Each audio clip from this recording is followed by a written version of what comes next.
Sa mga salita ni Ron Simmons, grabe! Iyan sana ang sigaw ng mga tropang Ruso, pero ibang dam ang nagdudulot ng problema. Pinipigilan ng dam na ito ang pagbaha ng tubig papunta sa reservoir sa Belgorod. Tungkulin talaga yun ng dam. Napansin ito ng Ukraine at nagka-ideya sila. Pasabugin ng dam, Aanurin ang mga Ruso. Ganon ang ginawa ng Ukraine. Isang drone strike ang ginawang dambuhalang sandata ang dam ng mga Ruso. At ang pagbaha na dulot nito ay nagdulot ng matitinding problema para kay Putin at sa kanyang mga crony. Noong Hulyo 20, ang Pepel Belgorod Telegram channel ang nagbalita. kakalunsad lang ng Ukraine ng isang mapaminsalang drone strike na nagdulot ng matinding pinsala sa dam na matatagpuan sa Shebekinsky District ng Belgorod. Ang dam ay nasa Belgorod Reservoir at tila tinarget ng Ukraine noong Hulyo 19. At hindi lang iyon, Ayon sa parehong channel, nahihirapan pang ayusin at punuin ang dam dahil sa tuloy-tuloy na pag-atake ng mga drone sa dam, pati sa mga tao at makinaryang lumalapit. Sa madaling salita, hindi pa rin tumitigil ang mga pag-atake ng Ukraine. nagawa na ng mga drone nila Ang karamihan sa pinsalang nais nilang idulot. Sunod sa agenda ay ang pagpigil sa Russia na makapag-ayos at ang pagtama sa sinumang militar na masyadong lalapit. Nais ng Ukraine na tuloy-tuloy ang daloy ng tubig at nagdudulot ito ng malaking problema sa Russia. Pero una, ang pinsala. Iniulat ng Medusa na nasira ang 30 metrong bahagi ng spillway ng dam dahil sa drone strike at bumubuhos ang tubig sa nakaalarmang bilis. Ang spillway ay estrukturang pangkaligtasan na itinatayo bilang bahagi ng dam o katabi nito para ligtas na ilayo ang tubig baha mula sa reservoir kapag napuno na ito. Ang mahalaga dito ay kontrol. Dumadaan pa rin ang tubig sa ibabaw, paligid o loob ng dam. Pero ito ay idinidirekta sa paraang hindi ito nagdudulot ng anumang problema. Nawala na ang isang spillway ng Belgorod Dam, Kaya hindi na nito makokontrol ang tubig na dapat nitong idiretso.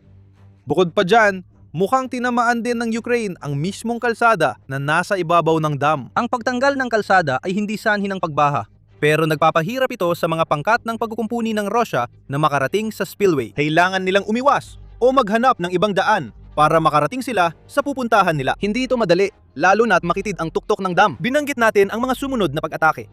Sabi ng ulat ng AA, noong Hulyo, 21 ang mga drone na ginamit matapos ang pambobomba ay lalong nagpahina sa Belgorod Dam. Tinamaan din ang hydraulikong kagamitan na nagdulot ng panibagong hindi makontrol na pag-agos ng tubig bukod pa sa dulot ng pagkasira ng spillway. Umamalingaw na ngayon ang mga babala sa Belgorod. Sinasabi nila na kung magkakaroon pa ng mga karagdagang pag-atake, maaring magkaroon ng mas malalang pagkasira ng dam na pwedeng magdulot ng baha sa ilang lugar at magresulta sa paglikas ng libu-libong tao. Malapit na itong mangyari. Nagbigay pa ng detalye si Militarny at binanggit na ang unang bugso ng tubig ay mabilis na nagpataas ng lebel ng tubig sa ilog Nezagol na dumadaloy sa tabi ng Shebekino hanggang sa ito'y umapaw. Nagsimimula ng bahain ang mga infrastruktura at gusali sa tabing ilog. Maaring lumala pa ang sitwasyon habang tuloy ang pag-atake ng Ukraine. Sa kalapit na Bezliadovka, na nasa ibabang agos ng ilog na yon, nakita rin nating tumaas ang tubig. At sa Popadi Street, sa rehiyong ito, naguulat ang mga residente ng pagbuo ng isang lawa na nagpapahirap sa mga sasakyan at pedestrian na makadaan. Sanay na dapat ang mga taga Belgorod sa ganitong pagbaha dahil nangyari na ito dati. Noong Oktubre 2025, naglunsad ang Ukraine ng katulad na drone strike sa Belgorod Dam na tinamaan na rin noong Hulyo 19. Nakita rin natin ang katulad na estratehiya noon. Ang unang drone strike ay nagdulot ng butas, kaya tumaas ang tubig sa ilog. Sumunod ang Ukraine sa dagdag na pang-atake para maantala ang pagkukumpuni at mapilitang dumaloy ang mas maraming tubig sa kalapit na lugar. Kinumpirma ni Robert Brovdi, kumander ng puwersa ng mga sistemang walang tao ng Ukraine, kung aling unit ang umatake at ilan sa mga pinsalang nagawa. Bumiyak na yon ang Belgorod Reservoir. Simula unang pag-atake, bumaba ng 100 sentimetro ang tubig. Ang pag-atake ay isinagawa ng mga ibon ng unang hiwalay na sentro ng puwersa ng mga sistemang walang tao. Ayon kay Brovdi, lumabas ang mga satellite photo matapos ang Oktubre na pag-atake na nagpapakita ng matinding pagbaha. Nabalot ng tubig ang paligid ng Bezliadovka. Halos napapaligiran na ang pamayanan ayon sa Excel Exonova Plus. Sinabi rin ng parehong ulat na ang gobernador ng reyon ng Belgorod ay nanatiling kahina-hinalang tahimik tungkol sa buong pangyayari na nagpapahiwatig. Ayon sa Telegram channel, ang mga walang hiya ay tinatago ang insidente gaya ng tradisyon ng Soviet. Hindi ganoon ang nangyari ngayon.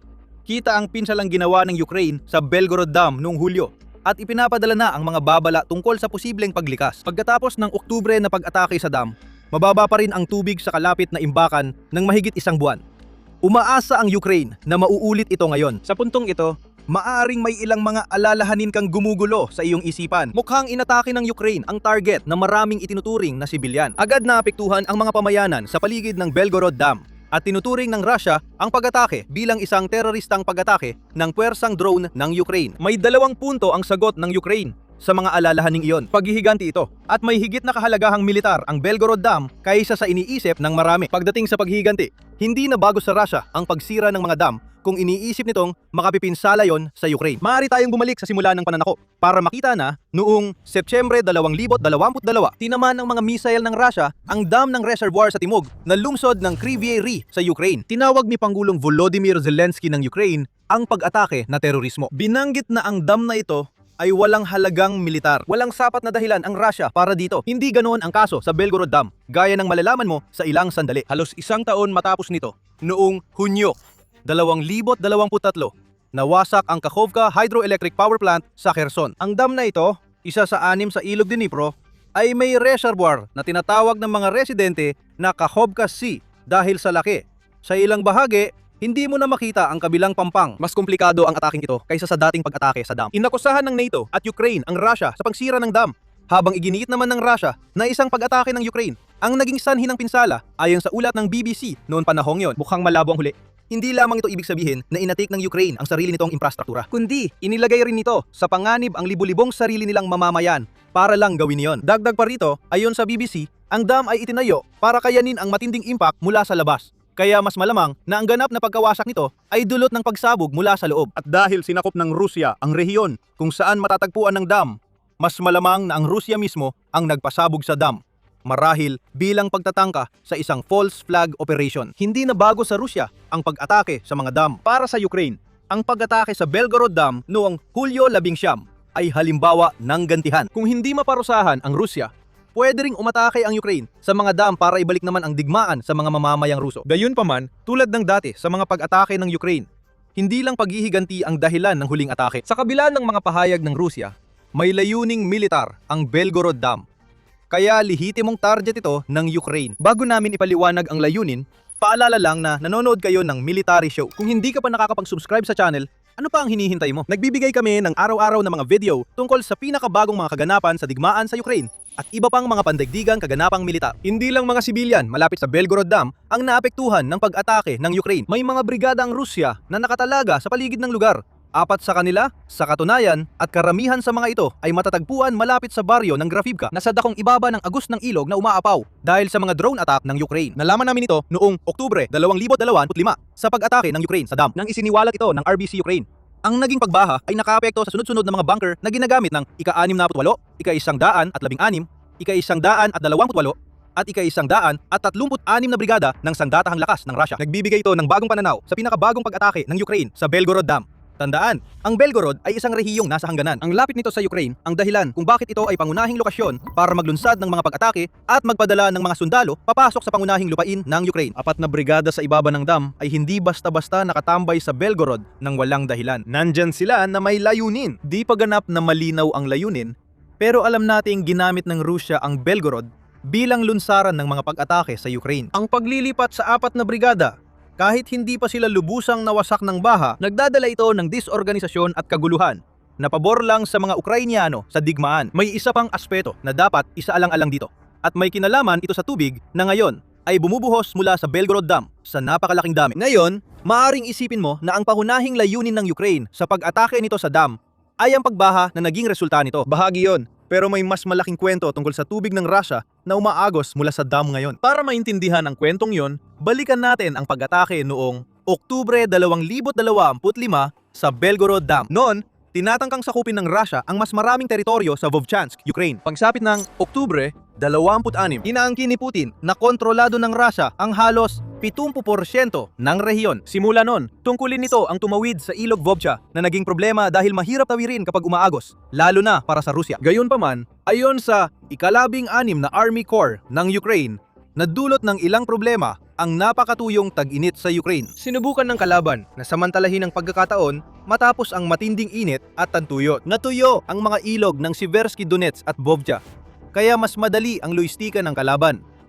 May nakaimbak na reserba at marami pang dahon sa mga puno. Nagresulta ito sa biglang pagtaas ng aktibidad sa direksyon ng Vovchansk ayon sa Corps. Sa madaling salita, paubos na ang tubig sa ilog Vovcha at malapit na nitong bigyan ng Russia ng mas madali at mas mabilis na paraan para tumawid. Kapag natawid yon, mas malalim pang makakapasok ang Russia sa Vovchansk. Ang pagsabog sa Belgorod Dams ay nagdulot ng pag-apaw ng tubig na pumuno sa natutuyong mga ilog. Napigilan ang anumang pagtawid ng Russia. Lumaktaw tayo sa Hulyo 2026 at tila may paparating na katulad na pangyayari. Tinamaan ng matinding init ang Ukraine at karamihan ng Europa ngayong tag-init. Sa katunayan, nangungguna pa nga ito sa karamihan ng Europa nung katapusan ng Mayo pagdating sa init na umabot sa mahigit 30 degrees Celsius ang temperatura sa maraming rehiyon. Sumunod pa ang mas matitinding pagtaas ng init na nagdulot ng mas mabigat na pangangailangan sa nahihirapang energy grid ng Ukraine ayon sa ulat ng Euronews. Pero ang mas malaking problema ng Ukraine ay patuloy pa ring sinusubukan ng Russia na patawirin ang kanilang mga tropa sa ilog Vovcha. Tinawag ng mga sundalo ni Putin ang tubig sa ilog na yon bilang isang nakamamatay na bitag. Patuloy pa rin silang pinipilit na subukang tumawid,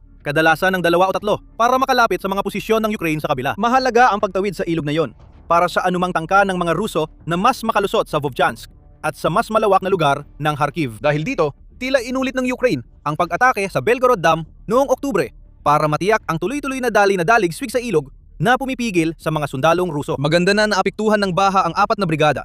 Pero kung mapipigilan ng Ukraine ang mga tropang Ruso sa kabila ng Vovcha sa nalalabing bahagi ng taon dahil sa ataking ito, mas malaking tagumpay pa ito para sa pangmatagalang depensa ng teritoryo ng Ukraine. Kaya ang pagsira sa dam sa Belgorod Reservoir ay hindi ang teroristang ataking gustong palabasin ng Rusya. May ilang layuning militar ang pagsira sa dam na yon. Gayunpaman, kahit nasabi ko na lahat ng yan, hindi natin maaring baliwalain ang katotohanan na maapektuhan ng pag-ataking ito ang mga sibilyan sa Belgorod. Kahit hindi layunin ng Ukraine na direktang atakihin ang mga sibilyan, igigiit din ito na ang paglalagay ng pressure sa mga mamamayang Ruso ay isa pang lehitimong taktikang militar na kagagamit lang nito. Paano naman? Sa totoo lang, ang psikolohikal na epekto ng mga pag-atake sa Belgorod sa mga tao ng reyon ay nagdadagdag ng mas malaking presyon kay Putin na tapusin ang kanyang pananakop sa Ukraine. Makatarungan, sabihing mas pagod na ang mga taga Belgorod dahil sa walang katapusang uhaw ni Putin sa digmaan. Dahil nakatira sila sa isang rehiyong malapit sa hangganan, ilang taon na nilang nararanasan na ibinabalik ng Ukraine ang digmaan sa kanilang mga pintuan. Sa dalawang pagkakataon noong 2023 at 24, pumasok ang mga puwersa ng Ukraine sa nayon ng Kozinka sa Belgorod na nagdulot ng pagkasira sa nayon dahil sa labanan. Sa lungsod na pinagmulan ng pangalan ng oblast, may mga bomb shelter, anti-drone net sa mahahalagang gusali at harang sa bus stops. Sabi nila, pansamantala lang ito, pero halatang nagiging permanenteng tanda na hindi kasing pabor sa kanya ang digmaang sinimulan ni Putin gaya ng ipinagmalaki niya, gaya ng kanyang sinabi. Patuloy pa ring nagdurusa ang mga taga Belgorod dahil sa digmaan ni Putin. Noong Hulyo 7, iniulat ng New Voice of Ukraine ang kakulangan sa tubig at mga pagkawala ng kuryente dahil sa magdamagang pag-atake na nagsanhi ng ilang sunog sa Belgorod Linear Production Management ng mga pangunahing gas pipeline. Nagiging karaniwan na para sa mga sibilyan ng Belgorod ang ganitong insidente. Kaya marami ang naiinis at nagagalit sa bagong pag-atake ng Ukraine sa dam. Isa na namang palatandaan na umabot na sa Russia ang digmaan ni Putin. Maring isipin mong ang pagkainis at galit ay para sa Ukraine. Sila talaga ang may gawa ng mga atake sa Belgorod. Gayunpaman, mukhang hindi ganon. Ang mga residente ng Belgorod na pagod na sa digmaan ay talagang sawang-sawa na sa digmaan sa kabuuan. At marami sa kanila ang higit na galit kay Putin kaysa sa Ukraine. May mga palatandaan ito kahit saan. Sa isang ulat noong Enero 28, ibinunyag ng The Economist na isang lokal na news website na tinatawag na Phoner ang nagsagawa ng survey na nagtatanong sa mga residente ng Belgorod ng iba't ibang tanong tungkol sa digmaan ni Putin. Mga 25% ang labis na nalungkot at nadismaya at halos ganun din ang nagsabing napigil ng digmaan ang kanilang buhay. Ang pinaka-nakagulat na resulta ay mula sa tanong kung tumulong ang mga sumagot sa mga Rusong kasali sa digmaan. 6% lamang ang nagsabing sila ay nagbigay. Ipinapakita nitong marami sa Belgorod ay hindi sumuporta sa digmaan. At baka tingin pa nila na ang ginagawa ng Ukraine ay isang kinakailangang kasamaan para matapos ang labanan. Pwede rin tayong balikan ang Mayo 2023 at isang ulat ng Newsweek. Iniulat ng pahayagan ang sinabi ni Anton Geraschenko na noon ay Deputy Minister of Internal Affairs ng Ukraine. Ayon kay Geraschenko, sinabi sa kanya ng mga miyembro ng Freedom of Russia Legion, isang paramilitar na grupong binubuo ng mga Rusong lumalaban kay Putin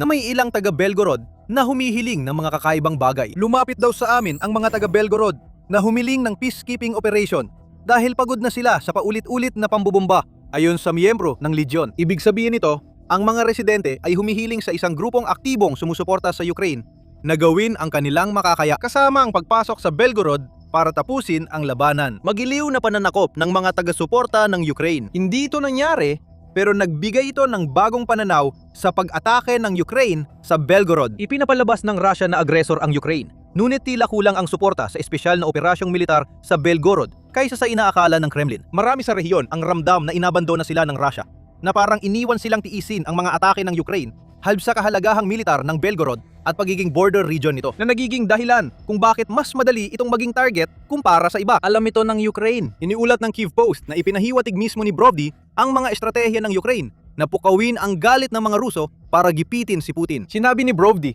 na gusto niyang dagdagan ang negatibong damdamin sa loob ng Russia na maaaring magdulot ng tensyon hanggang sa umabot ito sa puntong lumika ng mapanirang proseso sa loob ng bansa. Parang kumakalat ang negatibong damdamin hindi lang sa Belgorod, kundi sa buong Russia. Ayon sa TVP World, noong Hulyo 1, nagsagawa ng survey sa telepono ang Ukraine-based Institute of Conflictology and Analysis of Russia sa 1,600 Russian na sumagot. 81% ang nagsabing susuportahan nila ang agarang pagtatapos ng digmaan kahit bukas na kung magiging opsyon ito, at 58% ang nagsabing ang pagtatapos ng digmaan ang dapat maging pangunahing prioridad ni Putin upang makapag-focus siya sa pagpapabuti ng kalagayang pinansyal ng Russia. Bilang panghuling tala, 73% ng mga sumagot ang nagsabing tututol sila sa ikalawang bugso ng mobilisasyon, na nagpapahiwatig na mas gusto ng karamihan na matapos ang digmaan sa pamamagitan ng mapayapang negosasyon kaysa sa panibagong labanan. Ibinabalik tayo ng lahat ng ito sa dam sa Belgorod Reservoir. Ang isa pang pag-atake sa dam ay may malinaw na layuning militar at ilan pa nga. Pero ang pinakamahalaga, mas pinapagalit ng pag-atake ang mga tao sa Belgorod kay Putin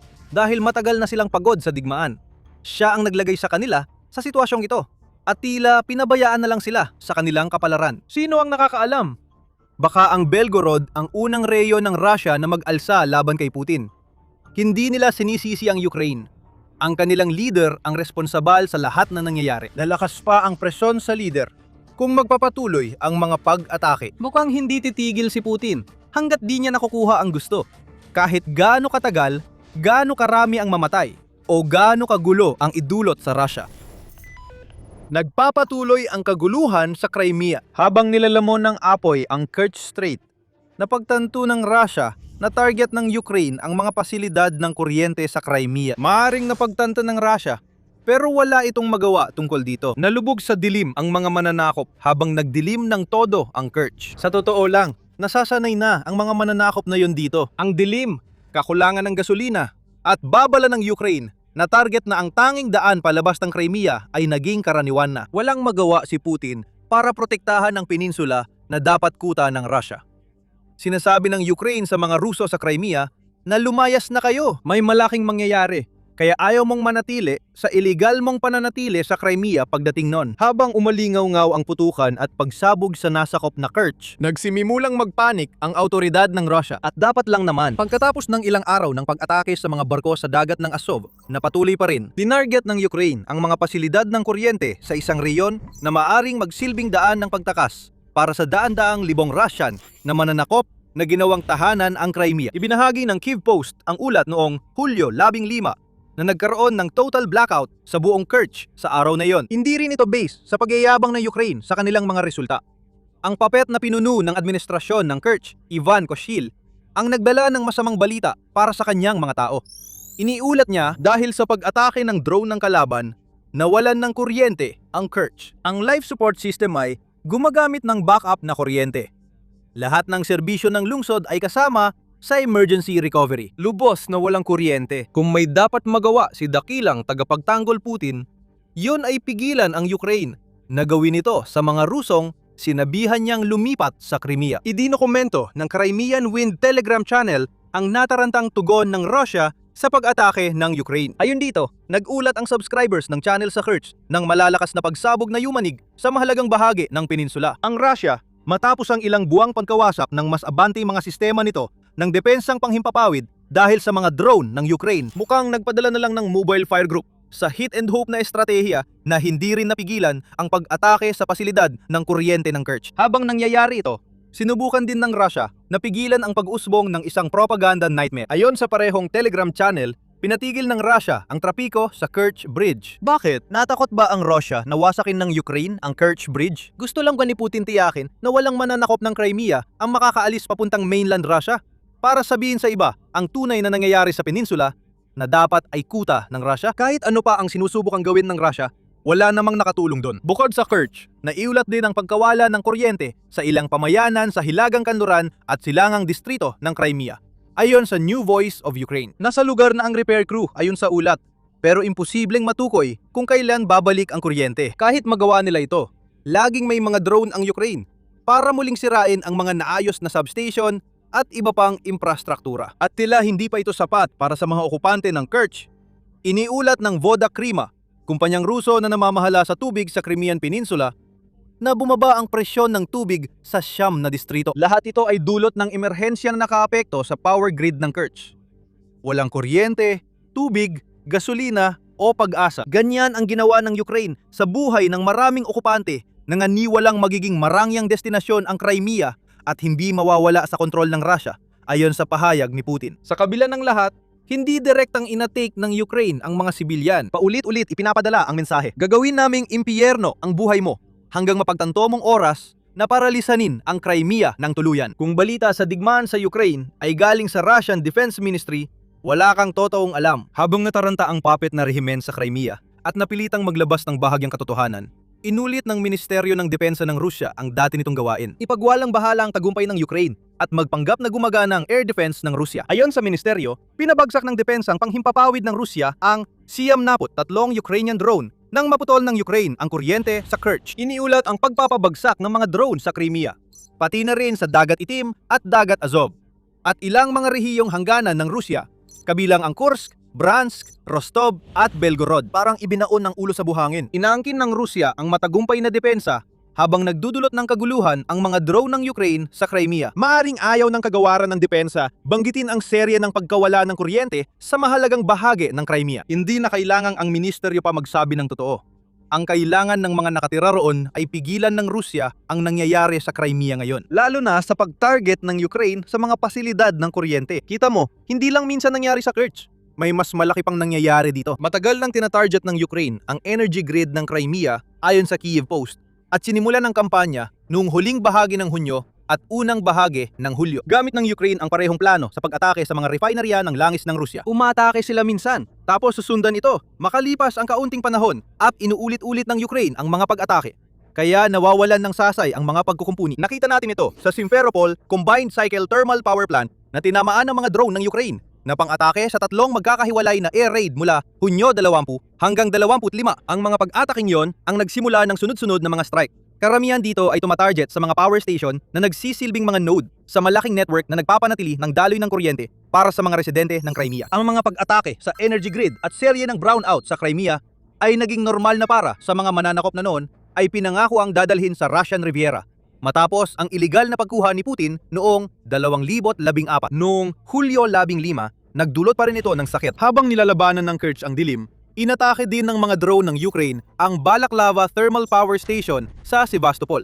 Isa ring target na dati nang inatake. Iniulat ng espesyal na puwersa ng Ukraine na tinulungan sila ng isang resistance group sa operasyon na sumira sa circumhole ng planta at malamang na nasira rin ang cooling system na ginagamit ng isa sa mga turbina ng Siemens SGT 5-2000E sa machine hall na yon. Siemens ay isang kumpanyang Aleman. Ang Alemanya ay kabilang sa mga bansang nagpataw ng mga sanksyon sa Rusya. Kung masira ang Siemens na kagamitan na nagpapanatili ng kuryente sa Crimea, mahihirapan ang Rusya maghanap ng piyesa para ayusin ito. Ayon sa SOF, tinamaan ng nag-iisang pag-ataking ito ang planta na ayon sa Chief Independent ay nagsusupply ng 50% ng kuryente sa Crimea ay nagdulot ng sapat na pinsala na mangangailangan ng 2 hanggang 5 buwan ng pagkukumpuni. Yun ang punto. Kapag eksaktong tumama, nagkakaproblema ng malaki ang Russia. Ang mga pag-atake ay nagbubunga ng gustong epekto ng Ukraine. Dahil sa mga pag-atake sa planta sa Simferopol, napilitang magdeklara ng state of emergency sa Sevastopol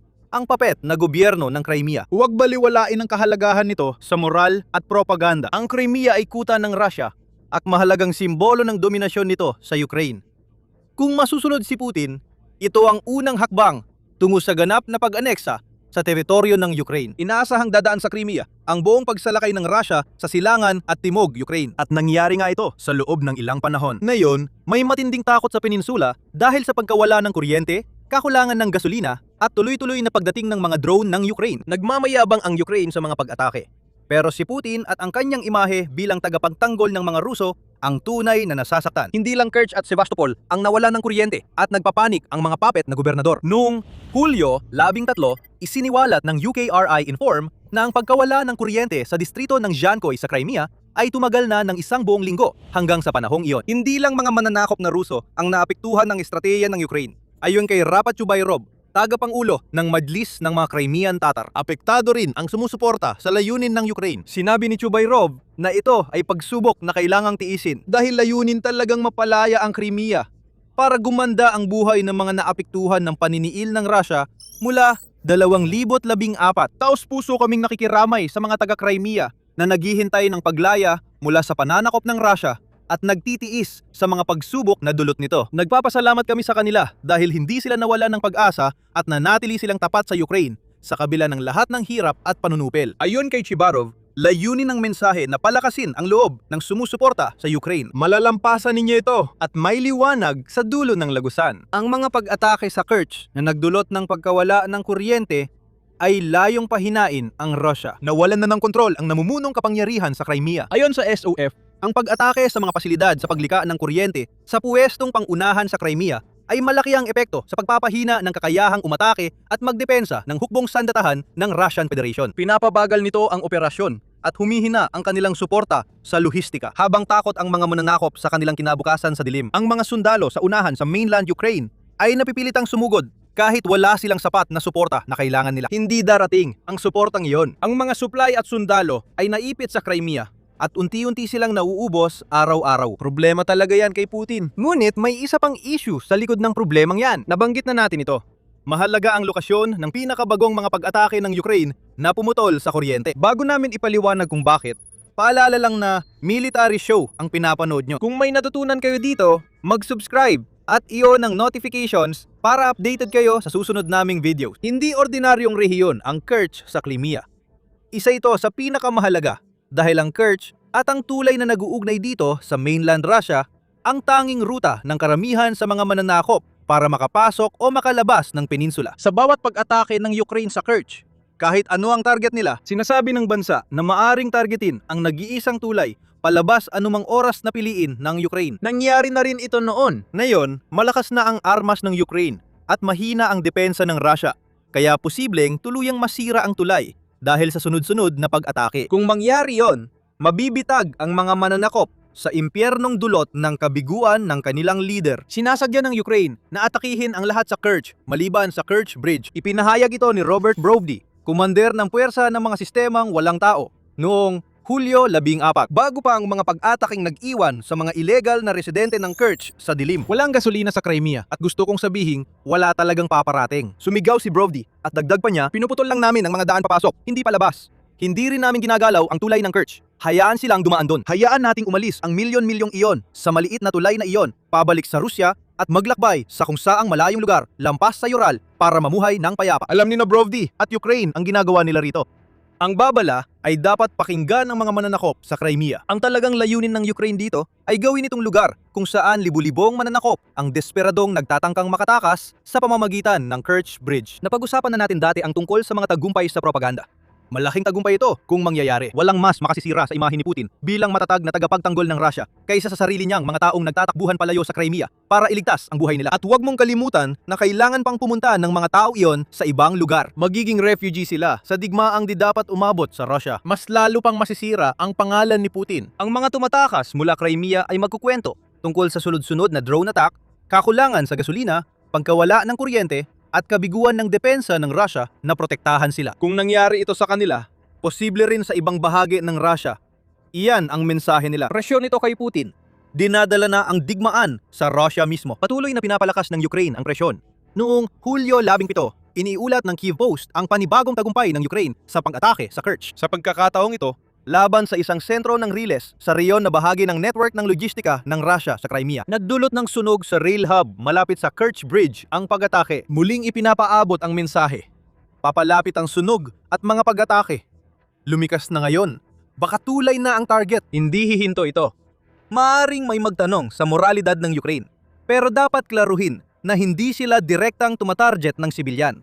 Ganyan si Putin, hindi Ukraine. Ibinunyag ng Ukraine na ang pagbebenta ni Putin ng Crimea bilang marangyang destinasyon sa mga Ruso ay pangtatangkang itago na ginawa ng Russia ang Crimea bilang malaking base militar laban sa Ukraine. Walang iba kundi isang balat kayo ng pagiging lehitimo na ipinahid lang sa isa pang kasangkapan ng pananakop. Binigyan diin ni dating Defense Minister ng Ukraine, Mikhailo Fedorov, ang puntong yon at sinabi ginawang base militar ng mga Ruso ang Crimea na nagbibigay sa kanila ng kakayahang ipagpatuloy ang pag-ukupa sa timog ng aming bansa at maglipat ng mga puwersa sa silangan. Mahalagang maintindihan ito para maunawaan kung bakit ganito ang pag-target ng Ukraine sa Crimea ngayon. Ang peninsula ay hindi isang inosenteng teritoryo na basta nakararanas lang ng kakulangan sa gasolina at paulit-ulit na brownout. O dandang libong mananakop na Ruso ang nahihirapan. Pero tandaan, ginamit ang Crimea bilang lunsaran ng unang pagsalakay sa Ukraine. Ginagamit pa rin ng Russia ang lugar bilang sentrong lohistikal para magpadala ng supply sa kalupaang bahagi ng Ukraine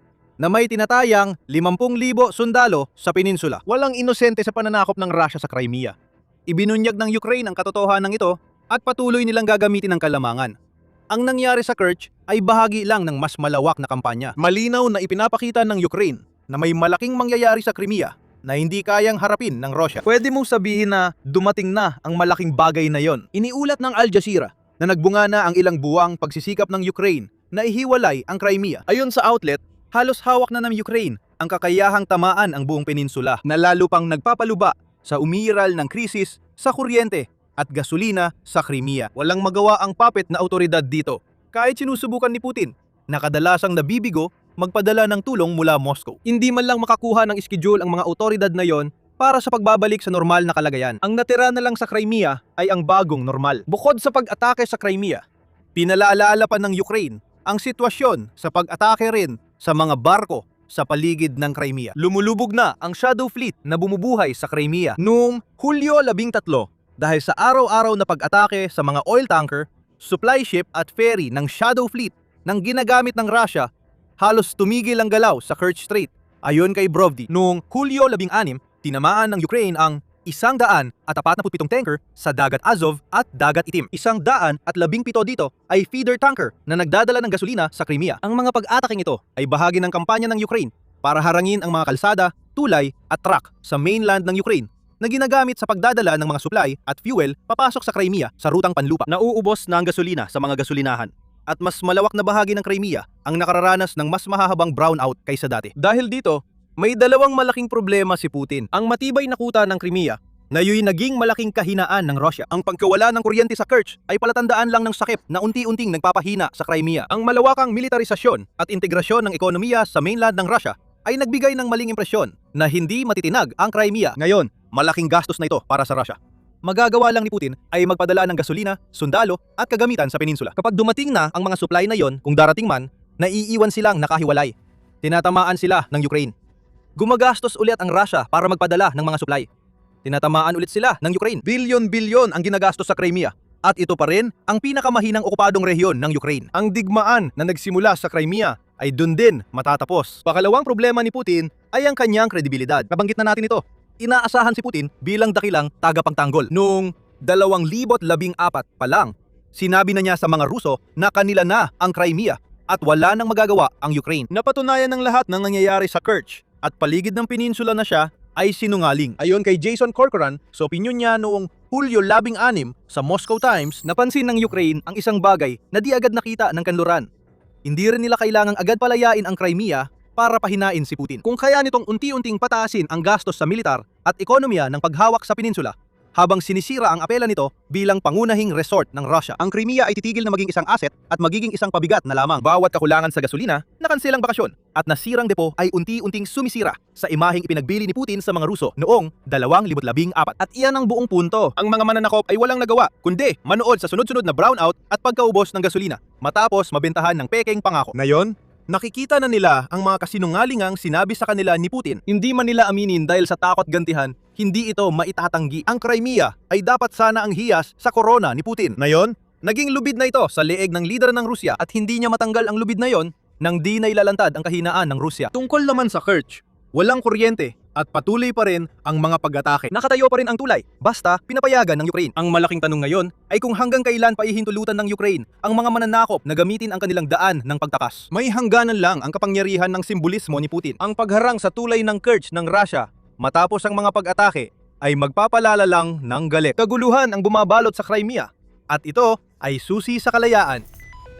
Ito ang makinang kinaiinisa ng mga Russia na taga-baril ngunit bihirang mapatumba. Isa itong mabangis na sasakyang may gulong na ibinigay ng Poland sa Ukraine. Delikado ito, ginawa para sa bilis at mahirap pabagsakin pero may mga hamon din ito. Ngayon, tatalakayin natin kung ano nga ba ito, ilan na ang nasa kamay ng mga Ukrainian, at kung saan patutungo ang partnership ng Warsaw at Kyiv. Ang tinutukoy na sasakyan ay KTO Rosomag, na ang ibig sabihin ay Wolverine sa Polish. Parang hayop, mas maliit ito kaysa ibang pangunahing mandaragit, pero matibay, mabilis at halos di mapigilan. Sa mas technical na paliwanag, ang Rosomag ay isang 8x8 na wheeled armored personnel carrier na hango mula sa Finnish Patria AMV. Pero mas matagal na palang ginawa ang disenyo nito kaysa alam ng karamihan.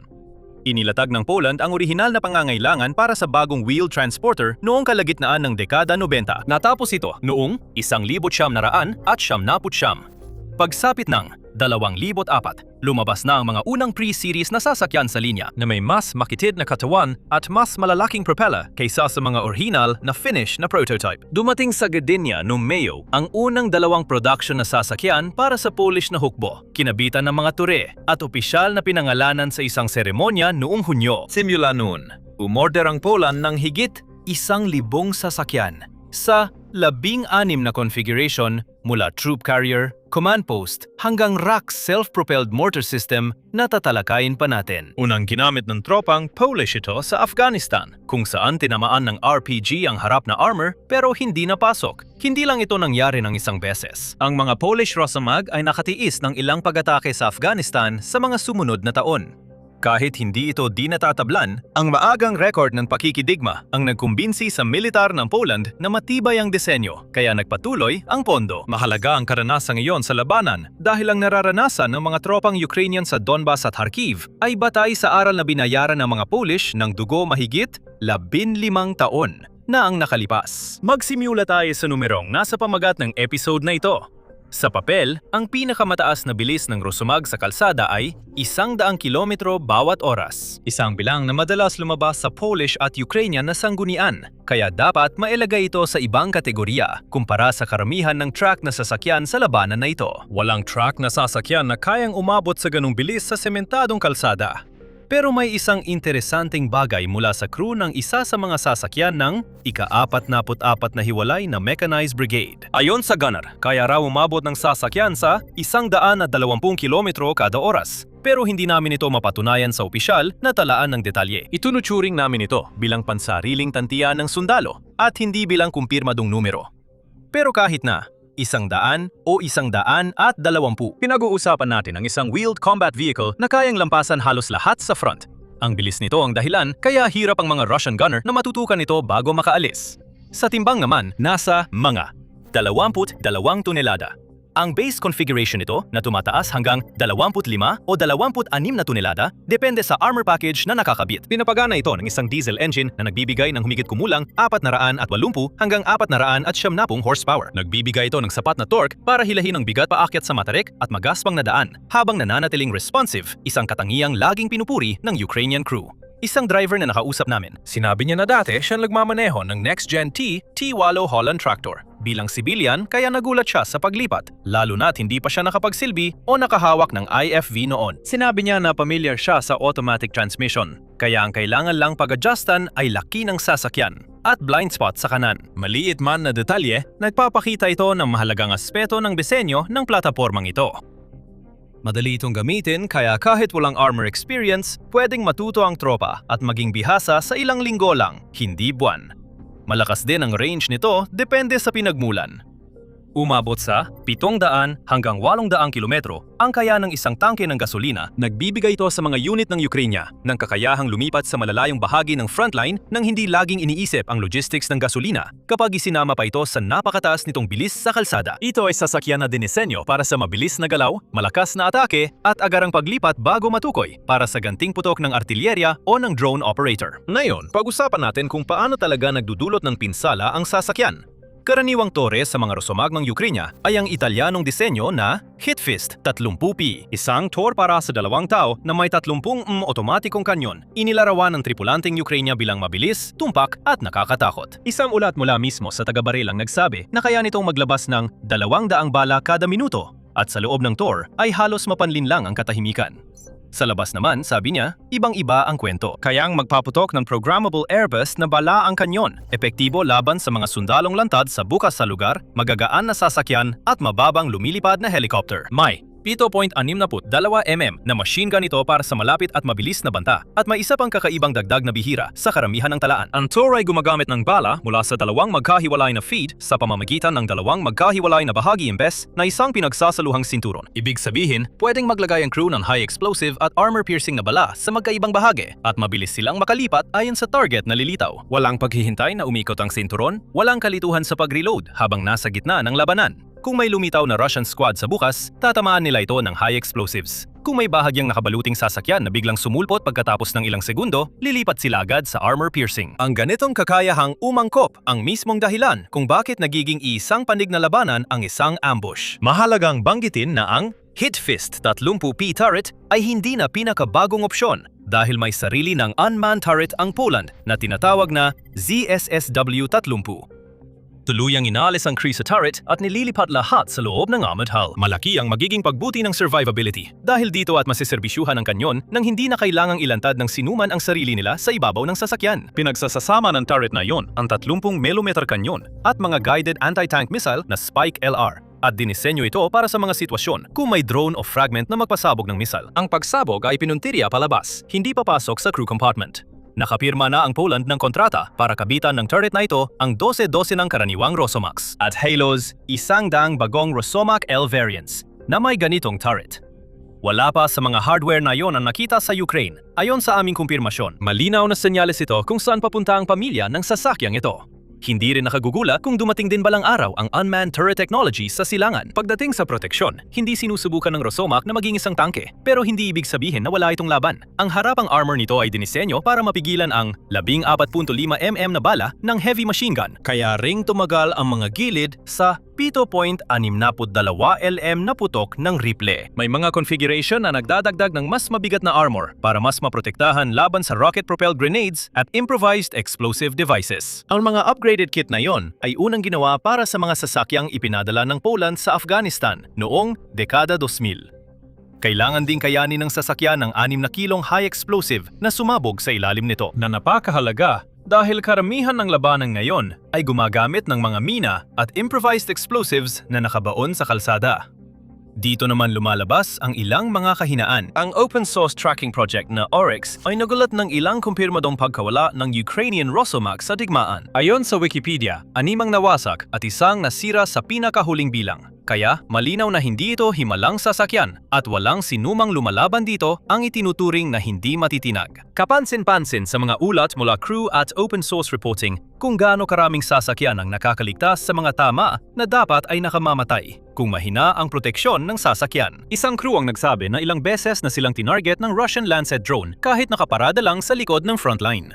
Napinsala na rin ang mga sasakyan pero patuloy pa ring nakaliligtas ang mga ito at nakalalakad pang nakaalis ang mga crew. Ang mga makina ay dinala sa repair depot at pagkatapos ay bumalik sa serbisyo. Ang kakayahang mabuhay ng mga sasakyang ito higit pa sa anumang espesipikasyon sa papel. Marahil ang pinakamalaking dahilan kung bakit patuloy na humihingi ang mga unit ng Ukraine ng mas marami pa nito. Ngunit kung may isang kahinaang dapat isaalang-alang, ito ay ang putik. Sabi ng mga tripulante, mahina ang performance nito sa malalim na putik, maliban kung babaan ang tire pressure gamit ang Central Tire Inflation System para mas kumapit. Kung masira ang mga gulong at umasa sa run-flat inserts, makakabiyahe lang ang sasakyan ng halos 20 kilometro bago kailangan ng pagkukumpuni. Dapat pa ring pag-isipang mabuti ng mga kumander ang ruta at opsyon sa pag-recover na malaking tactical na hadlang sa digmaan sa malalawak na bukirin at floodplain ng ilog. At naroon pa ang sinasabing kakayahang tumawid sa tubig.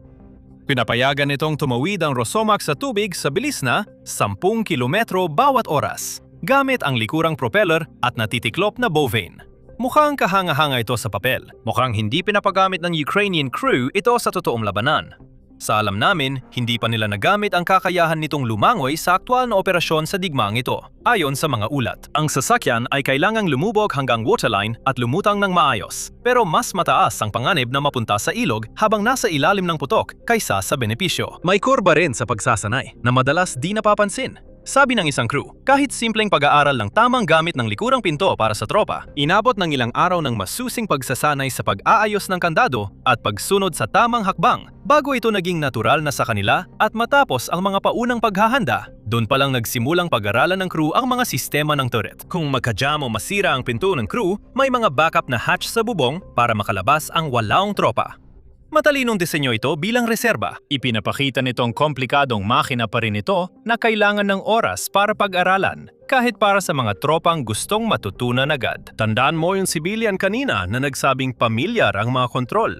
Ang hindi pamilyar ay yung laki ng sasakyan at malalaking blind spot nito.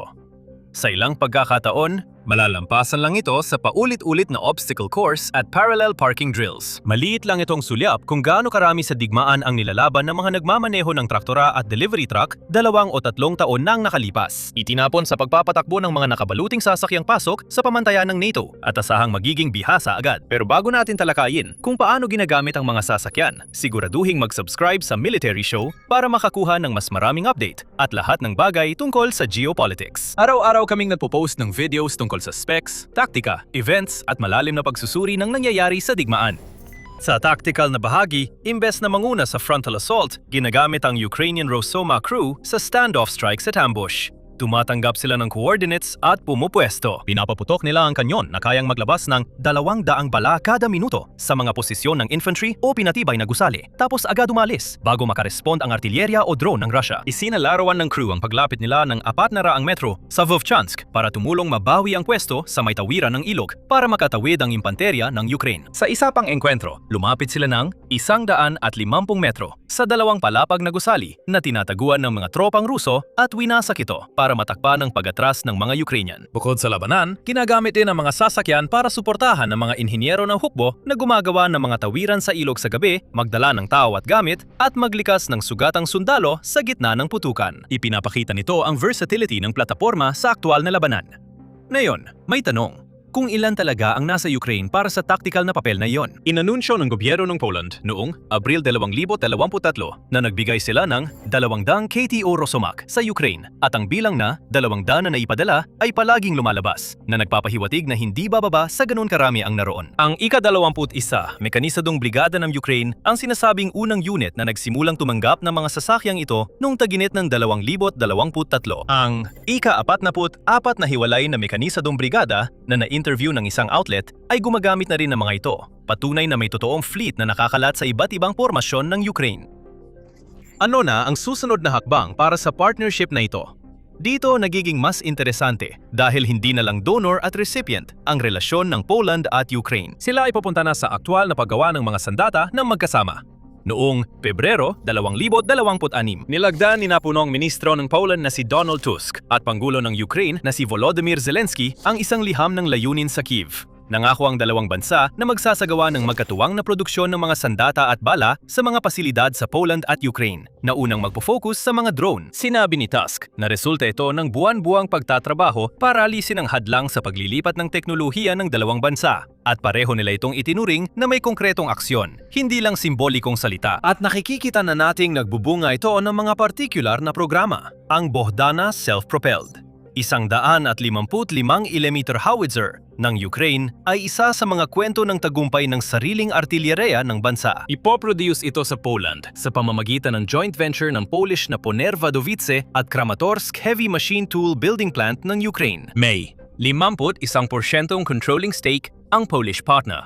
Plano nilang ilagay ang Ukrainian artillerya sa chassis na ayon sa pangangailangan ng Poland. Mabibigyan ng Warsaw ng pagkakataong palitan ang mga luma nilang Czechoslovakong Dana howitzer, habang ang Ukraine ay magkakaroon ng unang dayuhang kustumer para sa lokal nitong disenyo ng sandata. Mahalaga ito dahil ang teknolohiyang Ukrainyano na nasubok sa labanan ay nasasama na sa arsenal ng isang NATO bansa, hindi lang baliktad. Kasama ito sa mas malawak na Polish-Ukrainian na balangkas na tinatawag na Build with Ukraine, na inilunsad noong kalagitnaan ng 2025 na partikular na idinisenyo para sa mga joint venture. kung saan ang Ukraine ang nagbibigay ng karanasan sa frontline. Sa mga drone, interceptor systems at electronic warfare, ang mga European partner tulad ng Poland ay nagbibigay ng kapital, pabrika at sertipikasyon para makabenta sa EU markets. Sa modelong ito, nakakaroon ang mga kumpanyang Ukrainiano ng puwesto sa mga pamilihang Europeo na kung hindi ay mahihirapan silang pasukin, habang nakakakuha ang Poland ng access sa battle-tested engineering na na-develop matapos ang 3 taong digmaan. Hindi na nila kailangang ulitin ang parehong pagsubok sa digmaan. Ayon sa ulat, mas mabagal kaysa inaasahan ang progreso ng ilang partikular na intergovernmental na kasunduan. Pumirma ang mga ministro ng depensa ng Poland at Ukraine ng mas malawak na deklarasyon para sa pagpapatibay ng relasyon noong Setyembre 2025 na suportado ng totoong pondo at malinaw ang direksyon ng pagtutulungan. Poland ang pamunahing nakatanggap ng bagong safe defense loan ng EU.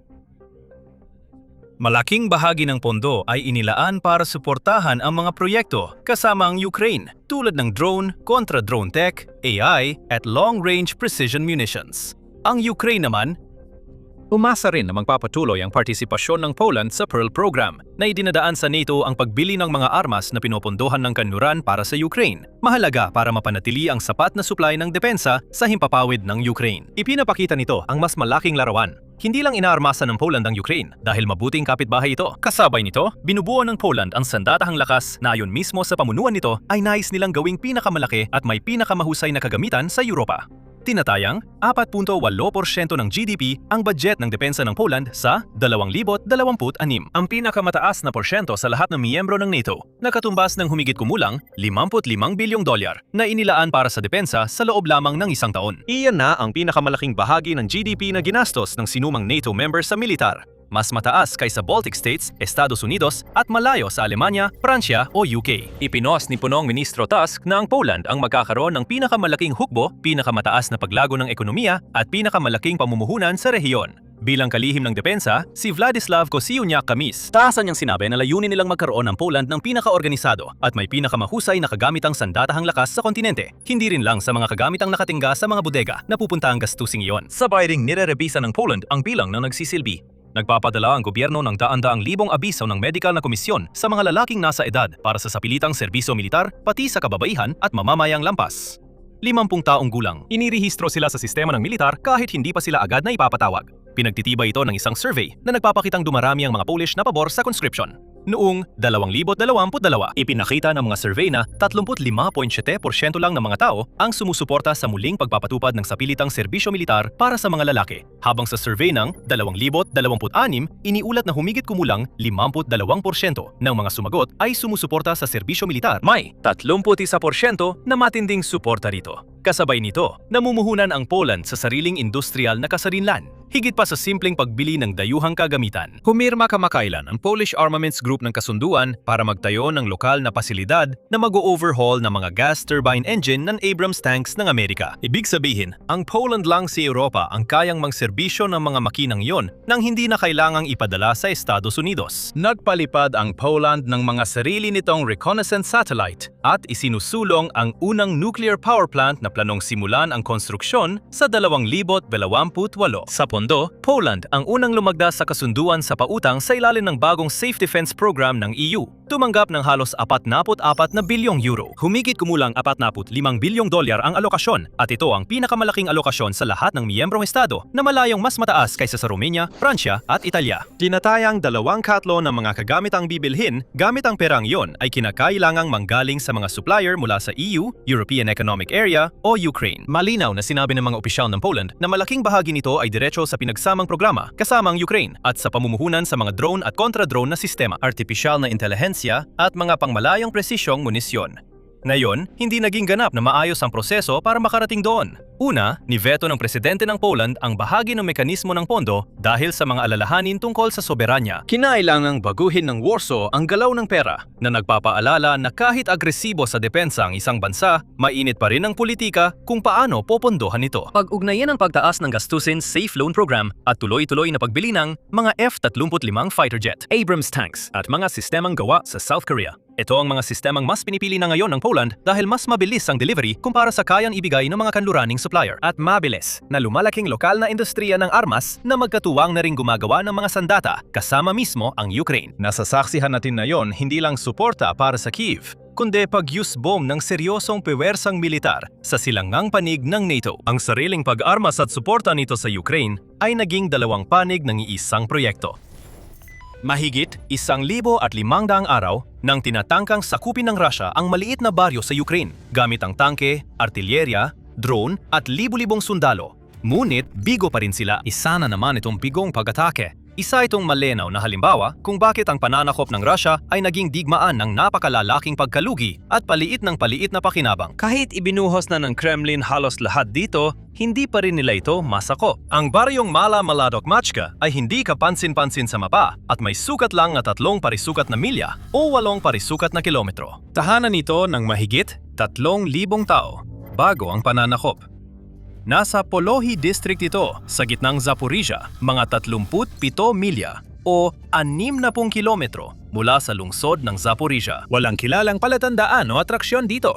Bago ang digmaan, kilala ito sa pabrika ng ladrilyo na pinagtrabahuhan ng maraming residente. Sa madaling salita, katulad lang ito ng napakaraming iba pang mga pamayanan sa Ukraine na nakakalat sa buong bansa. Nadaan-daan sa mga ito ang nasakop ng mga puwersang Ruso habang lumilipas ang mga taon. Gayunpaman, ang lugar na ito, na sa unang tingin ay mukhang talagang walang kapansin-pansin, ay inihalin tulad sa ilan sa pinakatanyag na lugar sa kasaysayan ng militar. Mula Carthage hanggang Constantinople, Leningrad, Alexandria, Troy, at Verdun. Bakit? Dahil napatunayan na halos imposibleng masakop at kontrolin ito ng Rusya. Ibinuhos na ng Kremlin ang lahat ng tangke, mga bala ng artilerya, mga pangkat panlusob at mga kolum ng nakabaluting sasakyan nila sa maliit na lugar na ito. Pero bigo pa rin. Hanggang ngayon, kontrol pa rin ito ng Ukraine. Upang maintindihan kung paano at bakit, dapat balikan ang pinagdaanan ng baryo mula simula ng pananakop.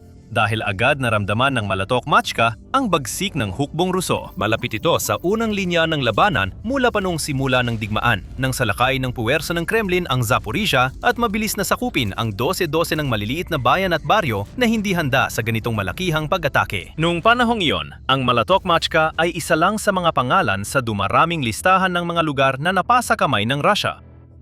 Parang makukuha ni Putin ang gusto niya at magtatagumpay ang tinatawag niyang espesyal na operasyong militar. Pero sa mga sumunod na linggo, napatatag ng Ukraine ang sitwasyon. Nagkaisa ang militar at mamamayan, lumaban at itinaboy ang mga Ruso, nabawi ang maraming lugar na inagaw, kabilang ang Maladokmachka. Pero hindi dito nagtapos ang kwento. Pagsapit ng Hunyo 2022, ang baryo ay binomba ng matindi habang bumabagsak ang mga bala ng artilerya ng Russia mula sa itaas. Dati na itong maliit at kalat-kalat na pamayanan bago nagsimula ang digmaan.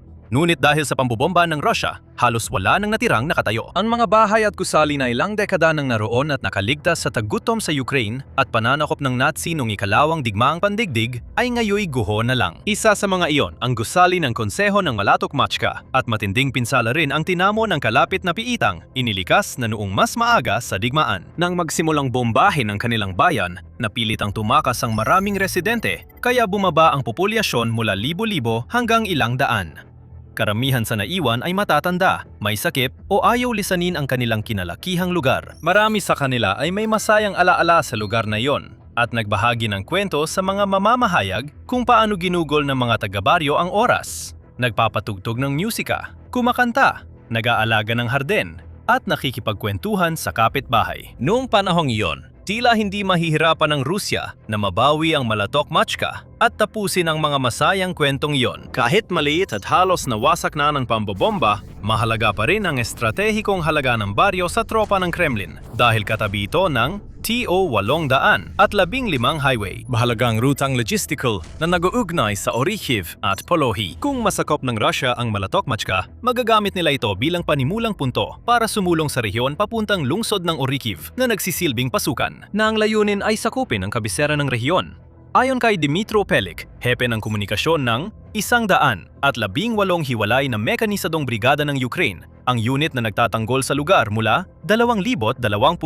Ang Maladokmachka ang timog na pasukan patungong Orikhiv. Kapag nagtagumpay ang mga demonyo sa pagpasok sa baryo at pagpapatibay rito, gamit ang karagdagang mga unit ng drone, lalong magiging bangungot ang buhay sa bayan. Lumipas ang mga linggo at buwan, ngunit hindi pa rin nasakop ng mga Ruso ang baryo. Pagsapit ang tagsibol 2023, Halos wasak na ang lugar at karamihan ng bahay ay nawasak. May mga hukay sa dating hardin ng bulaklak at puno ng mansanas at ang mga kalsada ay puno ng guho. Ang mga nagpasyang manatili o walang ibang pagpipilian kundi manatili sa lugar ay kailangang mabuhay sa ilalim ng patuloy na banta ng pambobomba habang sinisikap ding mabuhay ng walang mga pangunahing pangangailangan tulad ng malinis na tubig o kuryente para sa kanilang mga tahanan. Ginugol nila ang malaking bahagi ng kanilang araw at gabi sa pagtatago sa mga basement. Gayunpaman, kahit papaano ay may mga sundalo sa lugar na nagpoprotekta sa kanila. Ang mga crew ng drone ay sumilong sa lumang kulungan at mga kalapit na gusali ng apartment, inilulunsad ang kanilang mga unmanned aerial vehicle UAV sa himpapawid upang magmasid sa paligid at umatake sa mga kagamitan at tropang Ruso na naglakas loob na lumapit.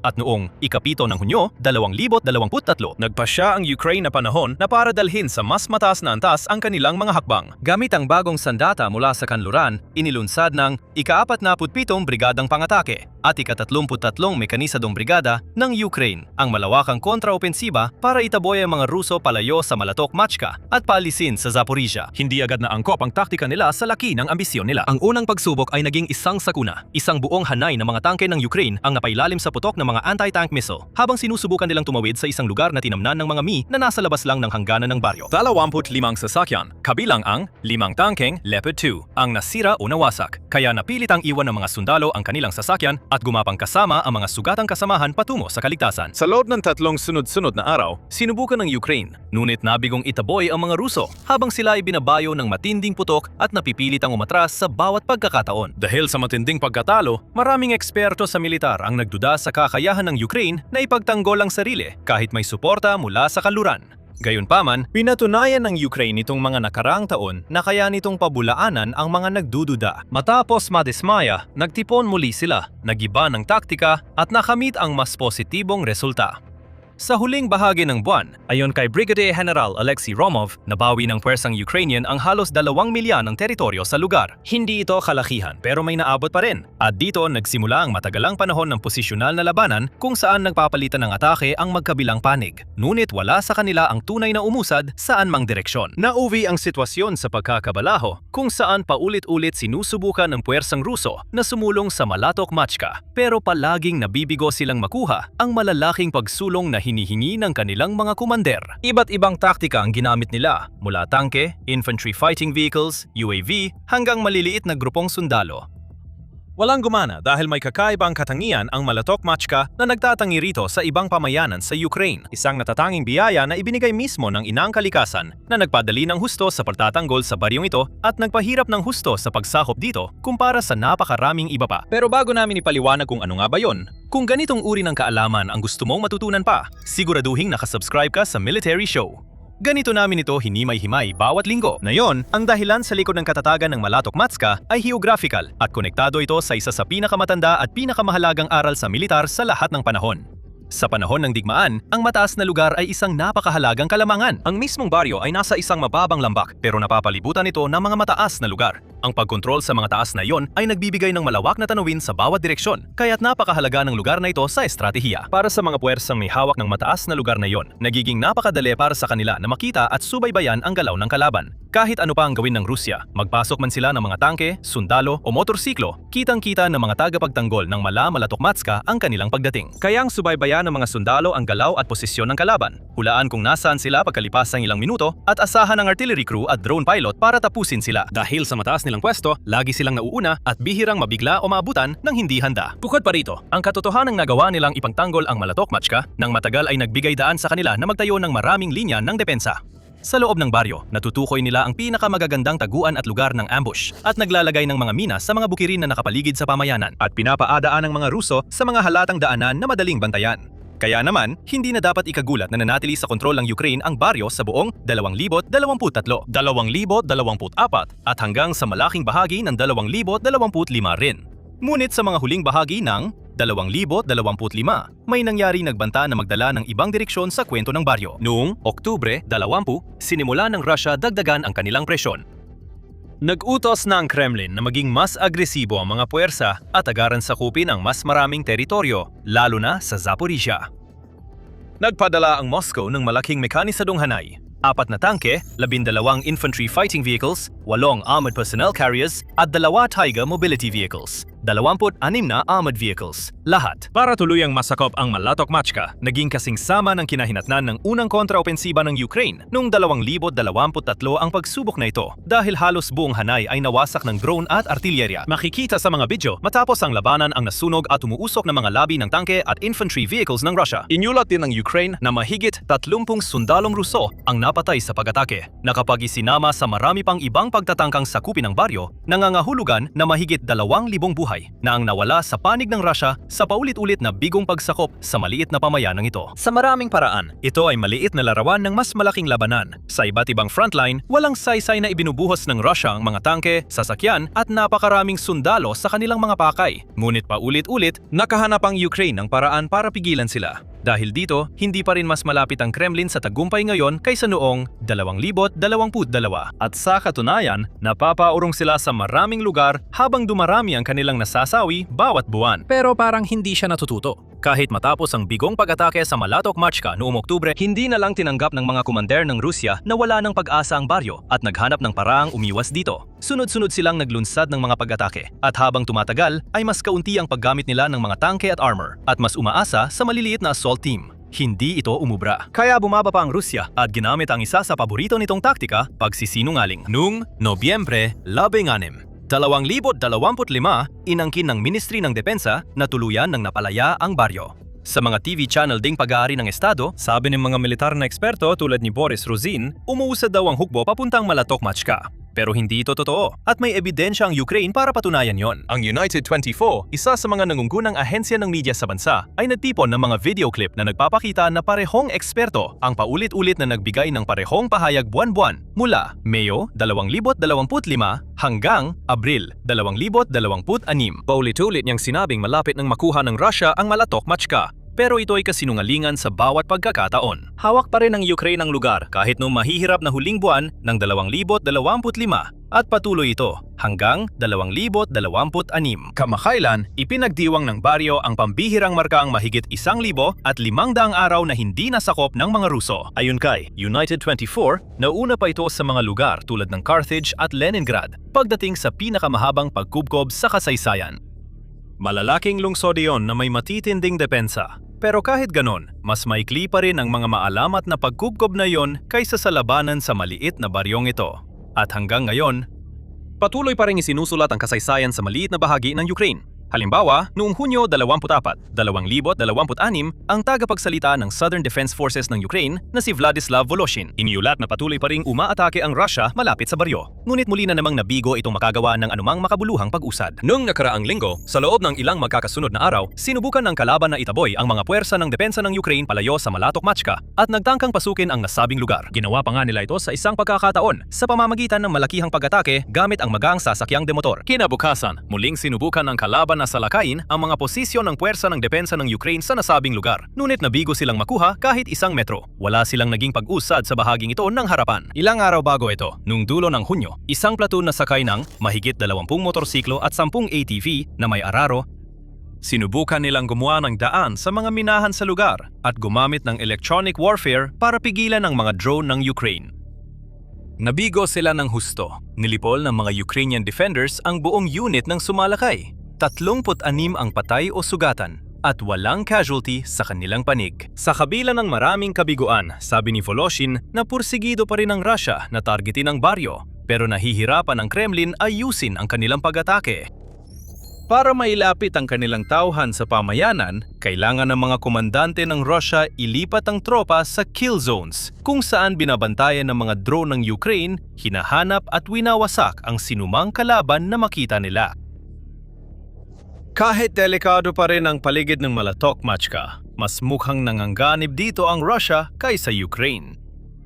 Iyan na siguro ang pinakamalakas na batikos sa militar ng Moscow mula simula ng digmaan. Gayong dapat silang pangalawang pinakamalakas na puwersa sa mundo. Dapat sana ay may world-class na tangke, di matatalong artilleriya at halos walang katapusang stock ng bomba, bala, drone at amunisyon. Dapat sana ay meron silang pinakamalalakas na sundalo, mga batikan at veteranong handang ialay ang buhay para sa inang Rusya at mamatay para sa kanilang bayan. Pero hindi pa rin nila nakuha ang Malatok Machka kahit hindi naman ito isang malaking lungsod. Hindi nga ito isang bayan. Hindi ito ay dinisenyo para makatiis sa pagkubkob, kundi para sa tahimik at komportableng tirahan ng libo. Pero ngayon, naging tunay na kuta ito, kasabay ng Roma at Jerusalem. Hindi ito dapat nangyayari. Laban ito sa lohika at rason. Pero ang totoo, isa sa mga hukbong may pinakamaraming pondo at pinakamahusay ang kagamitan sa mundo ay di pa rin makuha ang maliit na baryo.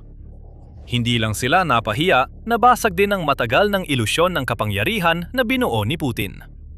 Mainggat niyang pinalaganap ang kwento na dapat katakutan ng Russia at nadudurugin ng makapangyarihang makina ng digmaan ng Moscow ang sinumang hahadlang. Ang parehong ilusyon na yon ang nagdulot ng pagkabigla sa buong mundo nang simulan ng Russia ang kanilang pananakop noong Pebrero 2022. Pinaniwalaan ito ng buong mundo at naniwala na magiging mabilis at madali lang ang panalo para sa mga puwersa ng Kremlin sa digmaan. Ngunit, unti-unti, nabasag ang ilusyon at nagsimulang lumitaw ang nakakahiya at totoong kahinaan ng Russia. Pinakamalinaw makita ang kahinaan yon sa Malatok Machka, kung saan ang ika-118 na mekanisadong brigada ng Ukraine ay patuloy na nagpapatibay ng depensa, ipinagtatanggol ang kanilang lupain at humaharap sa sunod-sunod na pag-atake ng mga Ruso. Minsan, may naiisip ang Ukraine na estratehiyang mukhang kabaliwan sa simula pero nagdudulot ng kamanghamanghang resulta kapag nais sa katuparan. Sa ngayon, nasasaksihan natin ang isa sa mga estratehiyang iyon na isinasagawa. Nadiskubre ng Ukraine ang kakaibang kahinaan ng militar ng Russia at masigasig nila itong inaatake. Hindi ito oil refinery. Walang atake sa imbakan ng langis, fuel tanker, o supply truck dito. Tintarget ng Ukraine ang postal network ng Russia at sa paggawa nito, sinisiguro nilang magdusa ang bawat Russian ng husto para magalit sila kay Putin dahil sinimulan niya ang kanyang baliw na pananakop. Lahat ay nauuwi sa isang salita, wild berries. Madalas na tinutukoy bilang bersyon ng Amazon ng Russia, ang wild berries ay isang mahalagang bahagi ng ekonomiya ng Russia. At gaya ng malalaman mo, ng militar nito, malaki ang kumpanya. Tinatayang mahigit $12 bilyong na ang halaga ngayon ng wild berries at gumagawa ito ng mga 4 na milyong deliveries araw-araw. Umaabot sa 1.46 na bilyong deliveries kada taon at halos lahat ay nabibenta. Maraming maliliit na negosyo sa Russia ang umaasa sa wild berries na tuloy-tuloy ang operasyon para makapag-operate. Bukod dito, isang kumpanya sa kakaunti sa Russia na nakakakuha ng produktong dapat sana ay sakop ng sanction. Kasama na ang mga produkto mula sa malalaking brand drones at ilang bahagi na nagkataong may gamit sa militar. Ang karaniwang Ruso ay nakikita lang nila ito bilang bersyon nila ng Amazon. Isang target ang nakita ng Ukraine. At nitong mga nakaraang araw, tinarget ng Ukraine ang wild berries sa pamamagitan ng sunod-sunod na drone strikes na nagsunog sa mga bodega ng kumpanya hanggang sa tuluyang masira ang mga ito. Noong weekend, simula Hulyo 18, tinamaan ng Ukraine ang bodega ng wild berries sa Electrostal, na ilang kilometro lang ang layo mula sa Moscow. Nasunog ang bodega. Nasira ang pangalawang bodega sa isang sumunod na pag-atake sa Kotovsk, Tambov, Russia. 400 kilometro mula sa hangganan ng Ukraine. May mga naitalang nasawi at nasugatan. Ayon sa Russia, mahigit 80 ang nasugatan at 8 ang namatay sa mga unang pag-atake. At makikita sa social media videos na halos wasak ang parehong bodega. Ayon sa Washington Post, hindi tumigil ang Ukraine. Ayon sa Euromaidan Press, noong Hulyo 22, tinamaan ng Ukraine ang wild berries warehouse sa Krasnodar. Hanggang 30 pagsabog ang narinig sa pasilidad na sinasabing ika-4 sa pinakamalaking bodega ng kumpanya. Ipinapakita ng mga kuha mula sa pag-atake ang parehong resulta, gaya ng mga nauna rito. Malalaking apoy ang naggangalit at nakakabahalang itim na haligi ng usok ang umaakyat ng ilang kilometro sa kalangitan. Sa Nevinomisk, Stavropol Krai, tinamaan ng mga drone ng Ukraine ang isa pang pasilidad ng wild berries. Pang-anim sa pinakamalaki sa network ng kumpanya. Ang bodega na yon ay apektado rin. Pinatutunayan ito ng mga kuha sa video. Mayroon pang iba, 2 o 1 araw bago ang mga pag-atake, tinarget din ng Ukraine ang Yuzhny-Vrati Logistics Park sa Domodedovo. Isa pa yan sa complex na ginagamit ng wild berries. Sa Kolodino, naiulat na inatake ang isang wild berries sorting center at bahagyang nasira ang 2 malaking bodega ayon sa Euromaidan Press. Sa pagkakataong ito, itinanggi ng wild berries na may nangyaring seryosong pinsala at mukhang sinusuportahan ito ng open source intelligence na nabigong kumpirmahin ang pagkakaroon ng sunog sa lugar. May usap-usapan na tinarget ng Ukraine ang isa pang wild berries facility sa Podolsk, Moscow region, pero hindi pa ito kumpirmado sa oras ng paggawa ng video na ito. Hindi ito mga hiwa-hiwalay na pag-atake. Kampanya ito para pabagsakin ang katumbas ng Amazon sa Russia. Malaki ang pinsalang pang-ekonomiya. Tinatayang $2 bilyong ang halaga ng nawalang produkto ayon sa Kyiv Post. Dagdagan pa ng $300 milyong ang halagang yon para sa gastos ng pagtatanggal ng nasusulog na mga debris sa mga bodega at pagsasagawa ng mga pagkukumpuni. Malaking problema ang wild berries. Mahigit ika-6 na bahagi ng halaga ng kumpanya ang nawala dahil sa pag-atake ng Ukraine. Inanunsyo rin ng Wildberries na magpapatupad sila ng kompensasyon para sa mga pamilya ng mga nasawi o nasugatan sa mga pag-atake. $12,000 para sa sugatan, $25,000 para sa namatay. Ganyan ang halaga ng tao sa Wildberries. Matindi ang galit ng Russia sa mga nangyari sa teritoryo nito. Nang walang bahid ng kabalintunaan, inakusahan ng Russia ang Ukraine ng teroristang pag-atake. Sa Tambov, ayon kay Regional Governor Yevgeny Povushov, ang pagkasira ng Wildberries warehouse ang pinakamalaking at pinaka-hindi makataong teroristang atake sa rehiyon. Sinabi ni Grigory Karasin, pinuno ng komite sa pandaigdigang ugnayan ng Russian Federation Council. Maraming salita at paglalarawan ang naisip ko sa ganitong gawain. Pero iisa lang ang babanggitin ko. Kahihiyan. Dagdag pa niya, kampante akong mabilis at matatag ang tugon natin. Maring iniisip mo na may punto ang mga lalaking ito. Tutal, mukhang sibilyang negosyong nakatuon sa mga mamimili ang Wildberries. Ang mga taong nagtatrabaho sa mga bodega nito ay hindi mga sundalo. Sila ay mga karaniwang Ruso na sinusubukang gawin lang ang kanilang trabaho. Tiyak na may aspeto ng moral na gray area sa mga pinakabagong pag-atake ng Ukraine. Sa unang tingin, ganito ang itsura nito. Mas komplikado ang totoong kwento ng Wildberries at ang mga dahilan sa likod ng pinakahuling serye ng mga pag-atake ng Ukraine.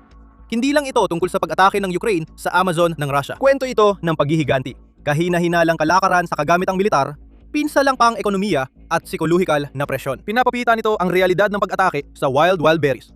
Magsimula tayo sa paghihiganti. At dito, lilitaw ang pagkukunwari ng Russia. Habang sumisigaw ng terorismo ang mga gobernador at nakatataas, at umaastang parang walang katulad sa 4.5 taon ng labanan ang kagagawang ito ng Ukraine, sadya naman nilang binabaliwala ang katotohanang matagal ng ginagawa rin ng Russia ang ganitong mga pag-atake. Mula nang malaman ni Putin na ang tinawag niyang espesyal na operasyong militar ay hindi magiging kasing dali ng ipinangako niya sa mga Ruso. Ayon sa Kiev Post, naging sentro ng estratehiya ng Russia ang pag-atake sa mga pasilidad ng sibilyan, lalo na sa lohistika. Sa panahon ng pananakop, nawasak ang daan-daang libong metro kwadrado ng pasilidad ng lohistika. Ayon sa ulat, daan-daang libong tonelada ng tulong, gamot, libro, pagkain, at milyon-milyong kalakal at parsela ang nawala. Tinukoy din nito na sinikap ng Rusya pahinain ang mga pribado at pampublikong serbisyo ng Koreo ng Ukraine. Higit 400 sasakyan ng Koreo at ilang daang sangay ng pambansang serbisyo ng Koreo ng Ukraine ang nawasak. Hindi rin nakaligtas ang mga pribadong tagadala.